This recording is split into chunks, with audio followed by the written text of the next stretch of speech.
The silver screen couldn't hog all the Bourne attention forever, so it was only a matter of time before Robert Ludlum's franchise finally made the transition from Hollywood blockbuster to video game adaptation. Featuring an original storyline drawn from the same people responsible for the explosive screenplays, this third-person action espionage title delves deep into the inner workings of Jason Bourne. You'll relive the key moment in which Bourne has his breakdown while on an assassination mission, then join him in the hunt to discover the secret behind the Black Ops organization he used to call home, but who now wants him dead. These people know who I am. I gotta stay here. I gotta figure this out. Taking a cue from the flicks, the Bourne conspiracy plays a lot like an interactive movie. Cutscenes, for example, not only flesh out the plot and help point you in the right direction, but they'll oftentimes trigger a QuickTime event, similar to Resident Evil 4 and God of War. It's nothing too complicated, but they keep you on your toes.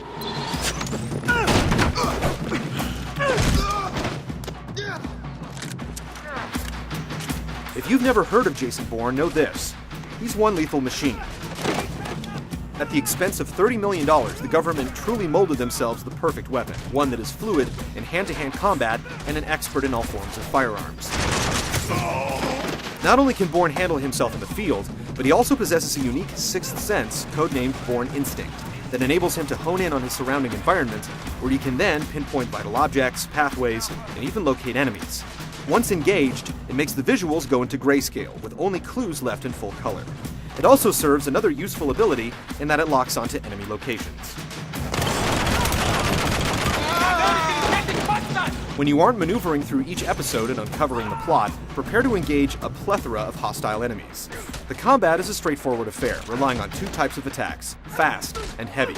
Once locked into a melee, the camera changes its angle for dramatic effect. You can dodge attacks by simply pressing down on the defense button and pummel your enemy with a barrage of attacks to create a combo. After you've laid down a Bourne-like smackdown, you can then hit the takedown button for an instant kill. Takedowns are straight out of Hollywood. To add insult to injury, you can use your surrounding environment, like fire extinguishers, vending machines, the hood of a car, or even a book, to land your final blow. Some of the tougher enemies and bosses can require multiple takedown sequences before they throw in the towel, though, so be prepared.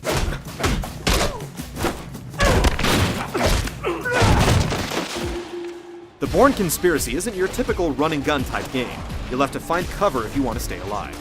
This game features a cover system allowing the agent to duck behind just about anything, including metal crates, cars, or if you're daring enough, wooden boxes. Your enemies will also use cover, making destructible cover props useful to shoot at to flush them out. Or if they're dumb enough to hide behind explosive props like cars, simply blow them to bits. There are several different types of guns, including a silenced pistol, an automatic Uzi, a two-handed shotgun, an AK-47, and more. Bourne can only have two guns with him at any given time, so you have to choose wisely. Bourne's also a demon behind the wheel, as he puts the pedal to the metal in an attempt to evade Paris police. Crashing headfirst through corner cafes, blazing down narrow alleyways, and getting airborne are just a few examples of what's needed to shake the heat. You'll also play through QuickTime events through the use of timed button presses in order to advance from one area to the next. The Bourne Conspiracy takes all the thrills found on the big screen and translates them into an action game. With 3 separate gameplay mechanics, there should be something for just about everyone when it hits store shelves on June 3rd.